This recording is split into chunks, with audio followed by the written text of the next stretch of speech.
Assalamualaikum warahmatullahi wabarakatuh.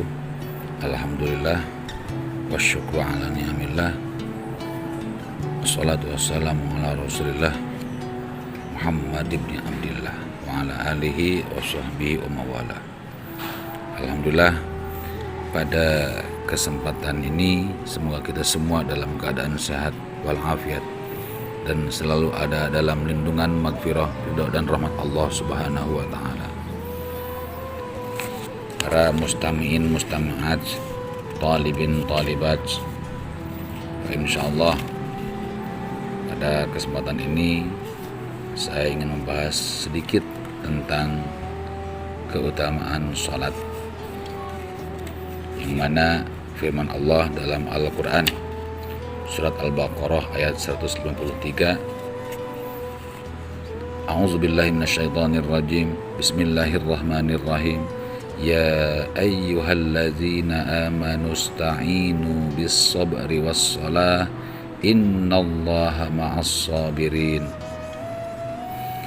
yang artinya wallahu a'lam bimuradih, hai orang-orang yang beriman, mintalah pertolongan kepada Allah dengan sabar dan salat, sesungguhnya Allah beserta orang-orang yang sabar.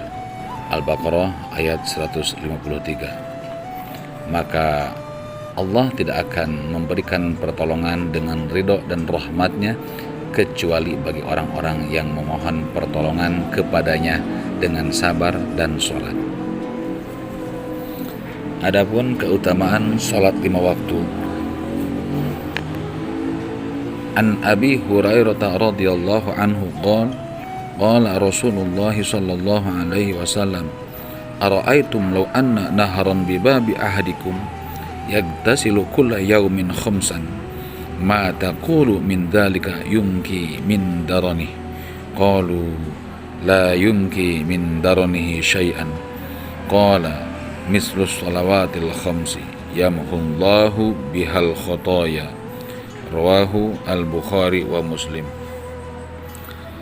Dari Abu Hurairah radhiyallahu anhu berkata bahwa Rasulullah Shallallahu Alaihi Wasallam bersabda, tahukah kalian, seandainya ada sebuah sungai di dekat pintu salah seorang di antara kalian, lalu ia mandi dari air sungai itu setiap hari 5 kali, apakah akan tersisa kotorannya walau sedikit? Para sahabat menjawab, tidak akan tersisa sedikit pun kotorannya. Lalu beliau bersabda, maka begitulah perumpamaan sholat 5 waktu, dengannya Allah menghapuskan dosa. Hadis riwayat Imam Bukhari dan Imam Muslim. Nabi SAW bersabda, barang siapa yang melaksanakan sholat berjamaah hingga 40 hari lamanya berturut-turut dan tidak pernah ketinggalan 1 rakaat pun, maka Allah menentukan baginya terbebas dari sifat munafik, yakni kita harus kuat istiqomah dalam menjalankan perintah Allah, khususnya ibadah sholat. Manusia yang paling mulia adalah manusia yang sungguh-sungguh melaksanakan sholat dan memelihara waktunya. Rasulullah SAW bersabda, man sholat as-salawatil khamsa ma'al jama'ati falahu khamsatun, al-ula la yusibuhu faqrun fid dunya, asaniyatu yarfa'ullahu anhu adzabal qabri, asalisatu yu'ti kitabahu biyamini, ar-rabi'atu yamuru 'alas sirati kal barqil khadif, al-khamisatu yudkhiluhu Allahu al-jannata bila hisabin wala azabin. Yang artinya barang siapa yang melaksanakan sholat 5 waktu secara berjamaah, maka baginya 5 perkara. 1. Selamat dari kefakiran di dunia. 2. Selamat dari siksa kubur.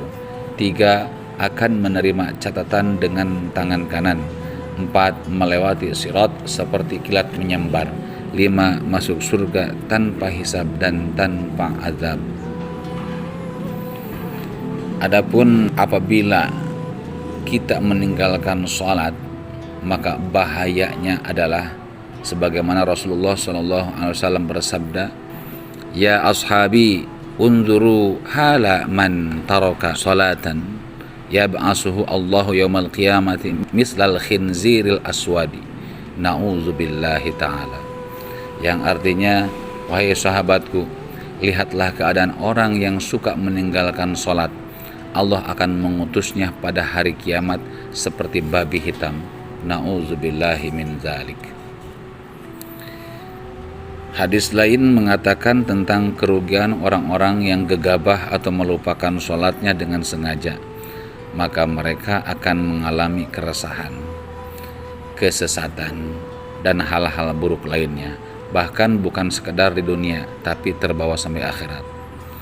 Rasulullah SAW bersabda, barang siapa yang melupakan dengan gegabah akan sholat 5 waktu secara berjamaah, maka Allah akan mengancam dengan 12 siksaan, masing-masingnya 3 siksaan di dunia, 3 siksaan saat maut, 3 siksaan di dalam kubur, 3 siksaan pada hari kiamat. Adapun 3 siksaan atau penderitaan di dunia yaitu: 1. Pekerjaan dan rezekinya tidak diberkahi. 2. Kebaikannya tidak diterima. 3. Dibenci oleh masyarakat atau jamaah. Adapun 3 siksaan atau penderitaan saat maut yaitu: 1. Ruhnya keluar dalam keadaan dahaga sekalipun minum air sungai. 2. Ruhnya keluar dalam keadaan lapar. 3. Ruhnya keluar dengan tanpa iman. Na'udzubillah. Adapun 3 siksaan atau penderitaan di dalam kubur yaitu: 1. Kebingungan ketika ditanya mungkar dan nakir. 2. Kuburannya gelap. 3. Kuburannya menyempit hingga menjepit badannya. Adapun 3 siksaan atau penderitaan di hari kiamat yaitu: 1. Berat hisabannya. 2. Dibenci oleh Allah. 3. Allah menyiksa dengan api neraka. Na'udzubillah summa na'udzubillah min dzalik. Para mustami'in, mustami'at, talibin, talibat, mudah-mudahan kita dijauhkan dari hal-hal yang dibenci oleh Allah, dari hal-hal yang menyebabkan sesuatu kita masuknya ke dalam api neraka. Semoga kita semua ada dalam lindungan, maghfirah, ridha dan rahmat Allah Subhanahu wa taala. Mohon maaf atas segala kekurangan. Akhirul kalam, wallahul muwaffiq ila aqwamit thoriq. Wassalamualaikum warahmatullahi wabarakatuh.